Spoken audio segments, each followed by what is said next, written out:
ഹിന്ദുക്കളുടെ പ്രധാനപ്പെട്ട ഉത്സവങ്ങളിൽ ഒന്നാണ് ശിവരാത്രി. മഹാദേവനായ ശിവന് സമർപ്പിക്കപ്പെട്ടിരിക്കുന്ന ഉത്സവമാണ് ഇത്. ശിവന്റെ മഹത്തായ രാത്രി എന്നാണ് ശിവരാത്രി അർത്ഥമാക്കുന്നത്. അന്ധകാരത്തിനും അജ്ഞതയ്ക്കും മേലുള്ള നന്മയുടെയും വിജ്ഞാനത്തിന്റെയും വിജയമാണ് ശിവരാത്രിയുടെ സന്ദേശം. ഭക്തരുടെ ആത്മീയമായ ഉണർവിനും ആത്മപരിശോധനയ്ക്കും അവസരമൊരുക്കുന്ന പുണ്യദിനമാണ് ഇത്.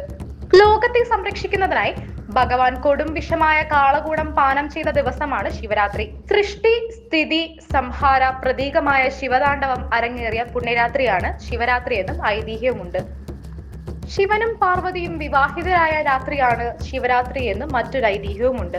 ജീവിതത്തിന്റെ നശ്വരതയെയും ആത്മാവിന്റെ അസ്തിത്വത്തെയും ഓർമ്മിപ്പിക്കുന്ന ദിവസമാണ് ശിവരാത്രി.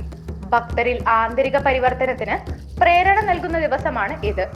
മഹായോഗികളും സന്യാസി വര്യന്മാരും ആത്മസാക്ഷാത്കാരത്തിനായി ധ്യാനനിമഗ്നരാകുന്ന ശിവരാത്രി പഞ്ചഭൂത നിർമ്മിതമായ ശരീരത്തെ പ്രാപഞ്ചിക ഊർജവുമായി സമന്വയിപ്പിക്കുന്നു എന്നും വിശ്വസിക്കപ്പെടുന്നു. മഹാശിവരാത്രി ദിനത്തിൽ ശിവലിംഗത്തെ പൂക്കളും കൂവളമാലകളും കൊണ്ട് അലങ്കരിക്കുന്നു.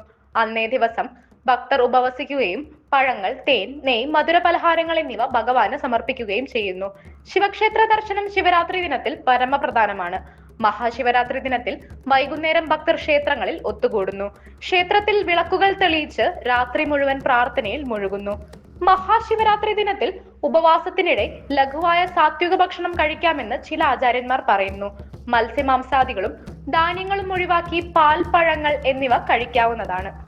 എന്നാൽ കഠിനവ്രതം അനുഷ്ഠിക്കുന്ന ഭക്തർ മഹാശിവരാത്രി ദിനത്തിൽ ഏതെങ്കിലും തരത്തിലുള്ള ഭക്ഷണമോ വെള്ളമോ പോലും കഴിക്കുന്നത് ഒഴിവാക്കുന്നു. വ്രതം അനുഷ്ഠിക്കുന്നവർ ശിവരാത്രി ദിവസം പകലോ രാത്രിയോ ഉറങ്ങാൻ പാടില്ല എന്നത് നിർബന്ധമാണ്. പിറ്റേന്ന് സൂര്യോദയത്തിന് ശേഷം പഴങ്ങൾ, പാൽ, മറ്റ് സസ്യാഹാര വിഭവങ്ങൾ എന്നിവ അടങ്ങിയ ലളിതമായ ഭക്ഷണം കഴിച്ച് വ്രതം അവസാനിപ്പിക്കാവുന്നതാണ്. ശിവരാത്രിയുടെ പിറ്റേ ദിവസം പകൽ അവസാനിച്ച് രാത്രിയിൽ ചന്ദ്രോദയം കണ്ട ശേഷം മാത്രമേ ഭക്തർ ഉറങ്ങാൻ പാടുള്ളൂ എന്നും ചില ആചാര്യന്മാർ നിഷ്കർഷിക്കുന്നു.